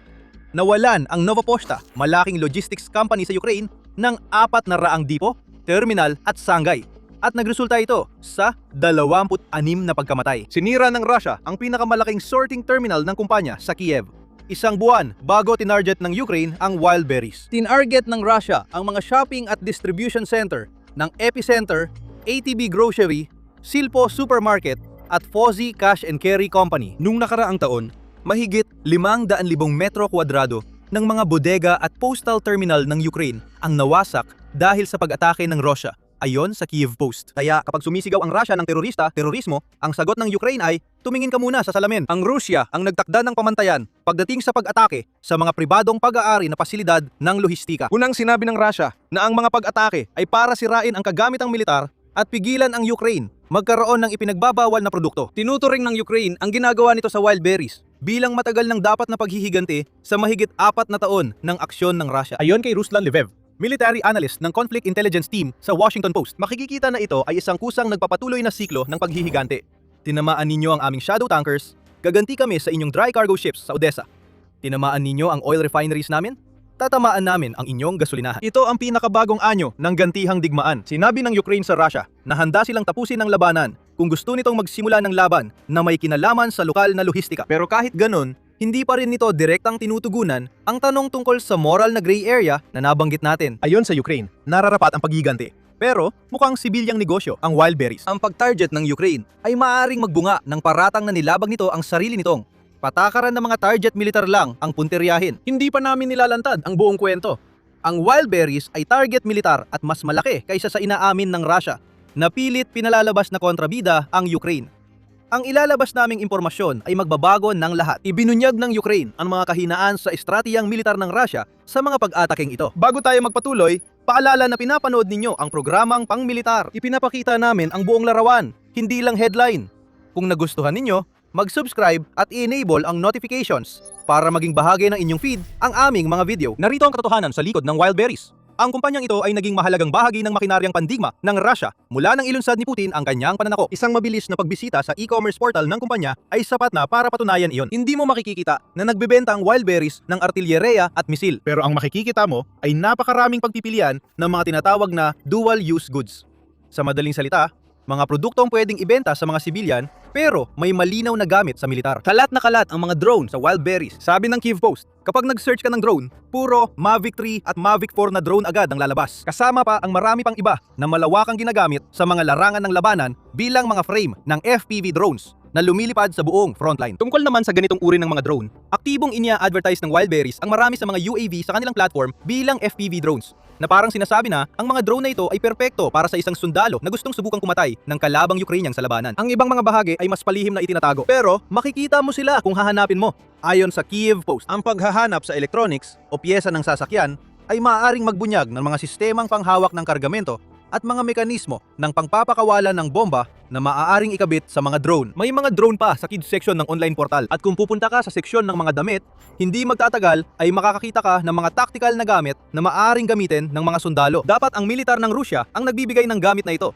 pero madalas hindi. Simula Disyembre 2022, iniulat ng CNN na maraming sundalong Ruso ang nagsusulisit ng pondo dahil kulang sila sa kagamitan. Kaya't mga tao sa Rusya ang bumibili ng body armor at bota para sa kanila. Saan mo sa tingin nanggagaling ang mga produktong ito? Mga kumpanyang tulad ng wild berries. Kaya kapag sinubukan ng Russia na sabihin na ang wild berries ay isang sibilyang kumpanya na hindi dapat tinatamaan ng mga pag-atake na ginawa ng Ukraine, hindi yon dapat paniwalaan. Sinasadya nitong itago na ang tinatawag na Amazon ng Russia ay bahagi rin ng military supply chain, gaya ng mga defense company na pinopundohan ng bilyon-bilyon ng Kremlin. Ang nakikita natin ay estratehiya ng Russia na bumabalik laban sa atin. Sining ng Russia ang pagpapalabo ng hangganan ng sibilyan at militar na lohistika. Ginagawa ito para mahirapan ng Ukraine pumili ng target, at para rin sa mga opisyal ng Russia na alam ang pag-atake nila sa sibilyang infrastruktura ng Ukraine. Pwedeng magkunwaring nagulat at sabihing terorismo ito. Sa totoo, lahat ng nasusunog na bodega ng wild berries ay may mga gamit na pwedeng gamitin ng militar ng Russia. Ngayon, nawasak na ang mga gamit na yon. Iyan ang kahinaan ng Russia. Ang mahina at kadudadudang logistics network na umaasa sa mga sibilyang bumibili ng mga produktong pwedeng gamitin sa sibilyan o militar para ipadala sa harapan ay kakawasak lang. O dapat ba nating sabihin na yun lang ang isang mahinang punto? May isa pa, malaki ang epekto ng pagkasira ng mga bodega ng wild berries sa maliliit na negosyong Ruso na umaasa dito para sa kanilang paninda. Ang wild berries ay kumpanya na may taunang benta na hanggang 35 bilyong dolyar, na nangangahulugan na ito lang ay kumakatawan sa mahigit 10% ng lahat ng lokal na kalakalan sa Russia, ayon sa Kyiv Post. Wild berries ang may kontrol sa higit 40% ng retail market sa Russia. Mahalagang bahagi ito ng supply chain ng libu-libong negosyo sa Russia. Ginagamit ng maraming negosyante ang wild berries, gaya ng paggamit ng mga may-ari ng maliliit na negosyo sa serbisyong Fulfilled by Amazon ng Amazon. Bumibili sila ng paninda, iniimbak ito sa mga bodega ng wild berries, at pagkatapos ay ibinibenta ang mga iyon sa pamamagitan ng wild berries platform. Maraming negosyante sa Russia ang nagpapanik matapos masunog ang buo nilang paninda at ianunsyo ng wild berries na walang kompensasyon para sa mga nawalan dahil sa mga pag-atake ng Ukraine. Taon ng trabaho at milyon-milyong dolyar na halaga ng produkto ang nawala sa maraming maliliit na negosyante. Iyon na mga kaibigan, maraming magigising na bangkarot na yon dahil nasunog ang bodega sa Krasnodar. At patuloy pa rin ang sunog. Sabi ng mga kaibigan mula sa Krasnodar, talagang wasak na raw ito. Anong dapat nating gawin? Hindi natin alam. Ayon sa ulat ng Kyiv Post, isa sa mga negosyanteng ito ang nagsabi, isa pa, pinipigil ang luha. Nagsabi, gusto ko nang matapos ang espesyal na operasyong militar. Marami nang namamatay at nahihirapan ang mga negosyante. Kailangan na naming magsumite ng ulat sa buwis. Hindi ko na alam ang sasabihin o ang gagawin. Gusto ko nang matapos ang espesyal na operasyong militar na ito.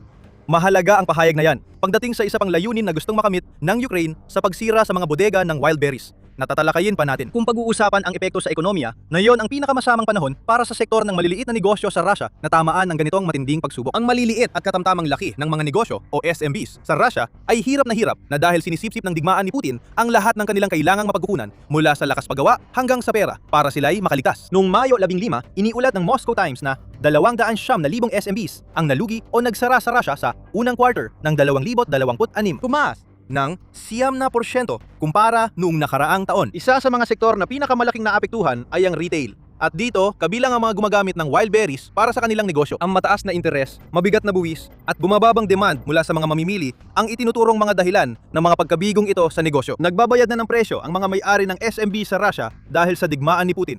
Sumirit ang inflation sa bansa at ang ruble ay isa sa mga pinakapabagubagong salapi sa mundo. Dahil bawat desisyon ni Putin Ay pwedeng magpabago ng halaga nito. Malaki ang epekto ng parusa sa mga negosyong ito.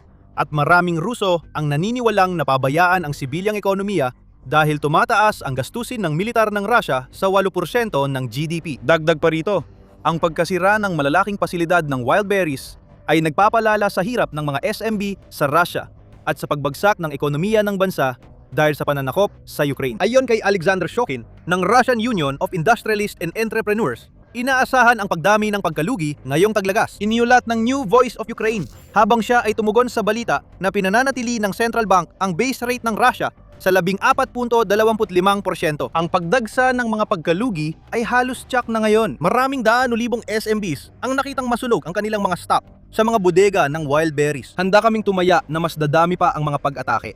Ngayon, narito ang huling dahilan kung bakit tinarget ng Ukraine ang mga pasilidad ng Wildberries. Psikolohikal na pressure sa mga tao na siguradong maipapasa kay Putin. Mula nang simulan niya ang kanyang digmaan, pilit ni Putin na kumbinsihin ang mga Ruso na walang dapat alalahanin. Sasabihin niya sa kanila na ang labanan ay daan-daang kilometro ang layo. Ito ay magiging labanan na mapapanood lang nila sa kanilang mga TV, hindi sa kanilang sariling lupa. Kailangan lang nilang maghintay at hayaang gawin ng militar ng Rusya ang sinasabing pinakamagaling nitong gawin. Mula noon, nalaman natin na ang pinakamagaling gawin ng Rusya ay ang mabigong makamit ang kanilang mga layuning militar. At ang Ukraine ay naging isang dambuhalang puwersa sa malayuang labanan sa nakalipas na 4.5 taon. Ang pagkasira ng mga bodega ng Wildberries ay maaaring pinakamatinding paalala sa loob ng maraming taon sa mga pagod na Ruso na ang digmaang sinimulan ni Putin ay umabot na sa kanila. Hindi maitago ng Kremlin ito. Milyon-milyong Ruso ang tatamaan sa pagkasira ng mga bodega. Ang mga maayos kahapon na yung araw ay bangkarote na. Bahagi ito ng plano ng Ukraine na pukawin ang matinding galit ng sarili niyang mga tao kay Putin para pilitin siyang tapusin ang digmaan. Naalala mo ba yung masakit na bulalas ng customer ng Wildberries na gusto nang matapos ang espesyal na operasyong militar? Iyan ang nais makamit ng Ukraine. Ang damdaming yan. Gawing madilim ang lahat. At si Putin ang magbabayad. Tulad ng sabi ni Andrei Pivovarov, aktivistang Ruso na namumuhay sa pagpapatapon, ang pangunahing epekto ng mga pag-ataking ito ay psikolohikal. Kapag nakikita ng Moscow at reyon nito ang napakalaking ulap ng usok na umangat sa malalaking sentro ng lohistika na kilala ng milyon-milyong tao, mas malakas ang dating nito kaysa sa mga tuyong ulap. Lalo na kung malinaw na di na mapipigilan ang ganitong pag-atake. Ramdam na ni Putin ang presyon. Sa isang artikulo noong Hunyo 19, iniulat ng Pravda na ang mga internal na survey na isinagawa sa loob ng Russia ay nagpapakita na mahigit 60% ng mga Russian ay pagod na sa tila walang katapusang digmaan ni Putin. Ayaw na nila nito. Gusto lang nilang bumalik sa normal ang buhay at bumababa na rin ang approval ratings ni Putin. Iniulat noong Hulyo 17 na bumagsak sa 66% ang approval rating ni Putin, pinakamabilis mula nang magsimula ang pananakop. Huwag kayong magpalinlang dahil lang sa numerong ito na labis na ikatutuwa ng karamihan sa mga leader sa mga demokratikong bansa. Si Putin ay isang autokrata. Akala ng iba, kontrolado ang opinyon ng publiko sa Rusya, kaya walang bumabatiko sa kanya. Pero isang katlo ng mga Ruso ay lantad na hindi masaya sa kanilang leader. Marami sigurong iba na ganun din ang nararamdaman, pero di pa kaya ipahayag sa publiko. Lalong tumitindi ang galit kay Putin dahil sa mga pag-atake sa mga bodega ng Wildberries. Ibibintang ng Rusya sa Ukraine. Maggabi sila ng kwento tungkol sa terorismo, pero wala itong saysay sa mga negosyanteng nalulugi o sa mga sundalong nasa unahan na hindi na nakatatanggap ng kagamitan dahil hindi na ito kayang bilhin ng mga tao sa kanilang bayan. Nakikita natin ang pagbabago sa estratehiya ng malayoang pag-atake ng Ukraine. Patuloy na tatamaan ang mga pasilidad ng langis at base militar. Ilan dito ay naganap din nung nasunog ang mga bodega ng Wildberries. Naglagay lang ang Ukraine ng bagong uri ng target sa listahan nila. Pagkabigo sa unang pananakop, pinili ng Russia na patagalin ang labanan sa Ukraine at panatilihin ang katatagan sa loob ng bansa para masuportahan ang pananakop ni Putin. Ngunit ang huli ay nasa matinding panganib na ngayon at malayo pa rin ang una. Ngayong nangako ang NATO ng $80 billion sa Ukraine sa susunod na 2 taon, mas malaki pa ang usapin sa Wildberries kaysa basta pagtama sa isa sa pinakamalaking pribadong negosyo ng Russia. Ang mga nasusunog na bodega ay nakaapekto sa operasyon ng digmaan. At ngayon ay ramdam na ni Putin ang epekto nito. Pinatunayan ng Ukraine sa matitinding pag-atake sa Wildberries na patuloy nitong pinauulad ang paglaban sa Russia. May kakaiba at kapansin-pansing pagbabago sa baybayin ng Crimea. Ang mga combat darts ng Ukraine ay naglunsad ng isang pag-atake na parang sa pelikula. At ginawa nila ito sa parang hindi pa natin nakita noon. Kung gusto mong malaman pa, meron kaming video na tumatalakay sa mga nalalaman namin tungkol sa pag-atake at kung ano ang maaring ibig sabihin nito para sa hinaharap ng inianeksang peninsula. Kung nagustuhan mo ang video, mag-subscribe para updated ka sa susunod na hakbang ng Ukraine. Salamat sa panonood.